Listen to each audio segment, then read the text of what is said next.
Hi, my name is Brad, and I donated my kidney to my best friend Shane.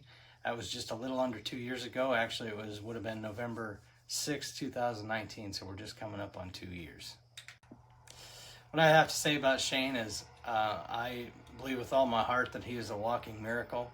He has seen a lot and been through a lot in his life with his health, but he never lets those things stop him from moving forward and living a normal life. Shane and I have known each other since we were in the 7th grade.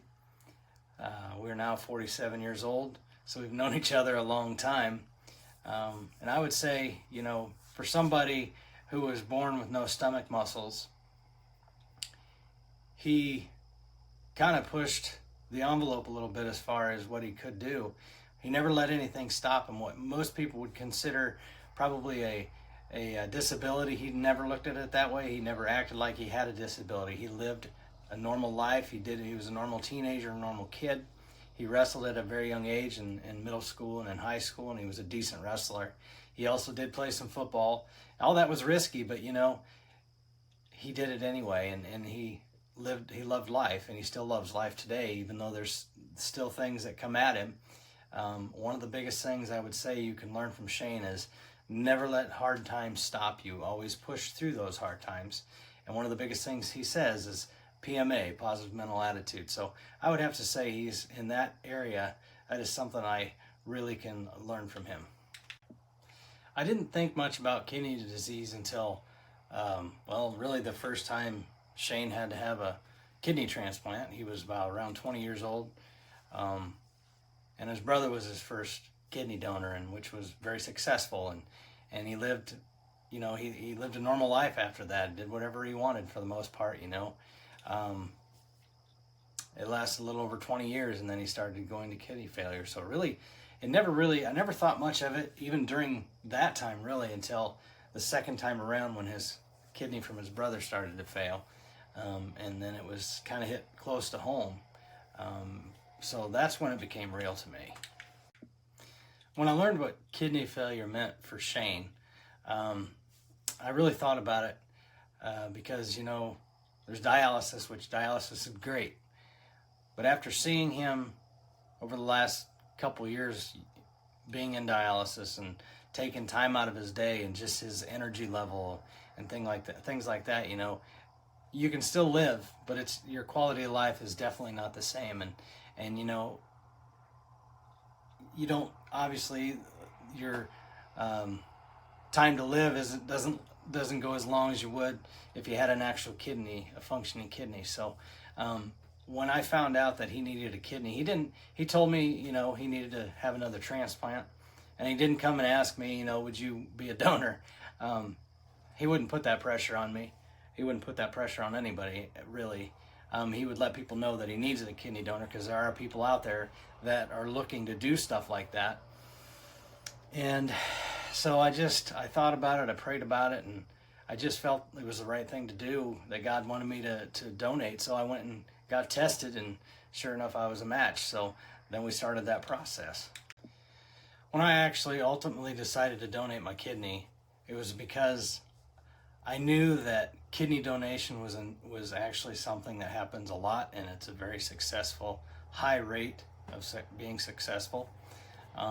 And when I got tested, I found out I was a match, and I did not have any idea the process of all the testing that you go through. And so when I found out that I was a match, I knew then that I had to make that choice. You don't have, once you become a match, once you're a match, you have to make that choice. Do I go any further, or do I stop where I'm at? Because it becomes real then.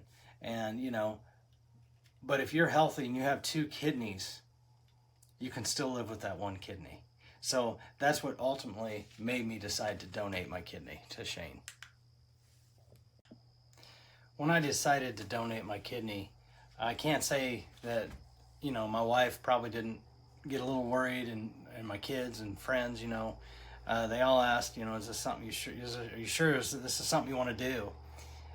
But my wife and I talked about it, and it was on my heart. I just felt God was leading me to do it, and the way as far as the match that I was for Shane, I just knew it was something I needed to do. And so, you know, if you decide to do this, understand that, you know, you got to make sure that if you're married and you have your wife or husband or whatever, make sure they're okay with it. Make sure they're comfortable with it, because it's a big decision. It's not something to take lightly. Know that if you get tested and you're a match, you don't have to go through with it. It's a tough decision, but you have to decide, am I going to do this or not? And you can't feel guilty if you change your mind. It's not for everybody. I felt in my heart when I did it, it was the best thing because I was healthy and I knew I could live with one kidney. And so I did it, and I was happy that I did it. Recovery for me was easy, and I think it's such a high success rate anyway, so it made it even that much easier. I would say it got harder for me through the process, I suppose, because I wasn't used to going to the doctor. And the amount of testing you get, if there is something that maybe you don't even know that's going on in your body, it's going to be found. And so I guess that was really the hardest part for me, because, you know, I've never been through tests like that. So for me, that was a scary thing. But what helped me get through was knowing that I was trying to help Shane. And the other part is if there was something that maybe I didn't know about, it was going to be found. And so it could be something simple to be taken care of. So that's what I say was, for me, was the scariest thing. It may be different for others, but for me, that was the tough part. As I was being rolled into the operating room, I guess there was a lot of nerves there, and it was like, well, here we go. This is happening for real. But the transplant team was really good at making me feel comfortable. They joked around on the way there, made me laugh. But also at the same time, through the whole process, through the testing and everything, they always told me, and they always asked questions to make sure this is something you really want to do. But even up to that point of being in the bed and being rolled to the operating room, you still can say, no, I changed my mind. You still have that ability to do that. So you are never forced, and it's all your choice. So knowing that you made that choice yourself, and then them, they do so many transplants a year anyway, so it's like, you know, they've had a lot of practice. So you're in good hands. And what really made me feel at ease was Alex. She was my transplant coordinator. She was very good, and I really liked her. She was funny, but she held my hand that morning before, you know, as she was wheeling me in there, and she was talking to me, and the next thing you know, I was out, and then I woke up, you know. So it was a pretty smooth transition. I'd say the best part after the surgery was when I woke up, I didn't really feel all that bad. I had some pretty good drugs, but I was groggy. But the best part, I guess, was knowing that Shane and I both made it through. I made it through the surgery. He made it through the surgery. And I saw my wife, and everything was okay. So I'd have to say that was the best part as far as afterward. But then also just hearing from people, checking in on me. Recovery time for me, you know, they say, you know, about 6 weeks. And it was a full 6 weeks, really, as far as like, I mean, after 2 weeks, I went back to work. I don't work a job that's really physical. I work at a school district, and I was so glad to get back to work. I was welcomed back by the kids. I work at an elementary school, and, you know, the notes I got, and just the hugs and everything, and the way people watched out for me, that I wasn't overdoing it. It was great. But take the full 6 weeks. You'll start feeling better. The level of pain for the first week, I was sore. I mean, but you got to get up and move. You got to get up and move around, because your body has to get back into getting used to it and the healing process. But so really, it was on Wednesday we had the surgery. I got out on Friday. The ride home was miserable, I'll admit that. I was sore. But when I got home, I slept a lot for the first few days. And then, so would have been on that Tuesday, I went to the rec center, and they have a track at the rec center where I live, and I walked a couple laps. That was it. And they were very slow laps because I could feel it. But you want to move. You want to walk around. You know, you don't ever want to overdo it. Don't push yourself. But 6 weeks, you start feeling pretty good. But you still need to watch those things. You can't get back if you're a lifter, you can't get back into the heavy lifting right away. You got to work your way back into it. But overall, about a couple months, you know, about 2 to 3 months afterward, I was pretty much back to normal for the most part. There was some things I noticed in my core region. It was a little bit weaker because of, you know, cutting through some of that muscle. But overall, recovery was really easy.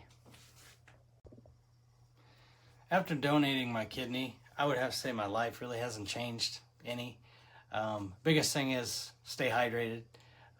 There's some days I think I'd, you know, go back to my old ways for the most part, but you have one kidney after that, so take care of it.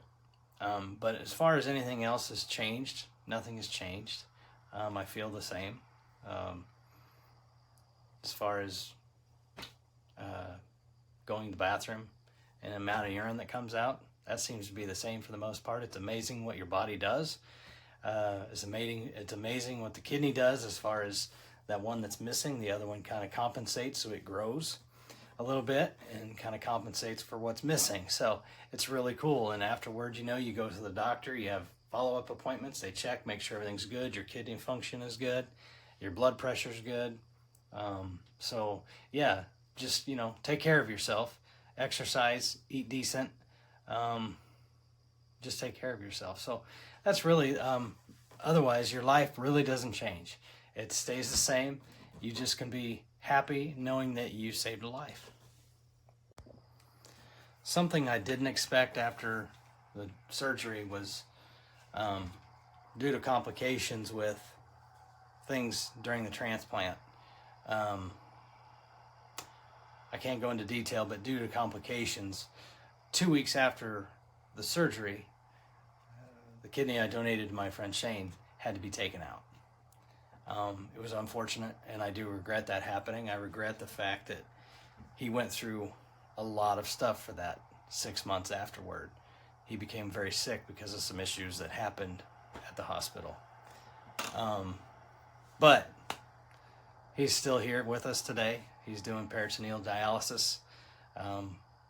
Once again, earlier in the video, I said he's a walking miracle, and he is. So thank God for that. But that would never change the fact that I would not donate a kidney, knowing that it's never 100%. So when you go into this, you know, most of the time, you're going to have great results because they test everything and they go through things, and these doctors and nurses and all these surgeons, they know what they're doing. But there is that slim chance that something could not work. And so going into this, if you're really serious doing this, know that it may not be 100%. And, you know, when you give a gift to somebody, you don't have control once it's out of you or out of your hands. You don't have control. So be okay with that. It wasn't something you did in vain. I don't feel it was something I did in vain. As a result, you know, Shane is working harder today being an advocate for people who need a kidney. And so that's why I'm doing this video.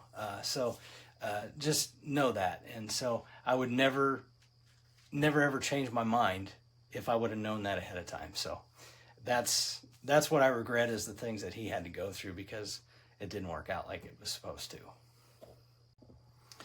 Looking back, the best part of donating, really, it was the fact that I knew I was going to help somebody.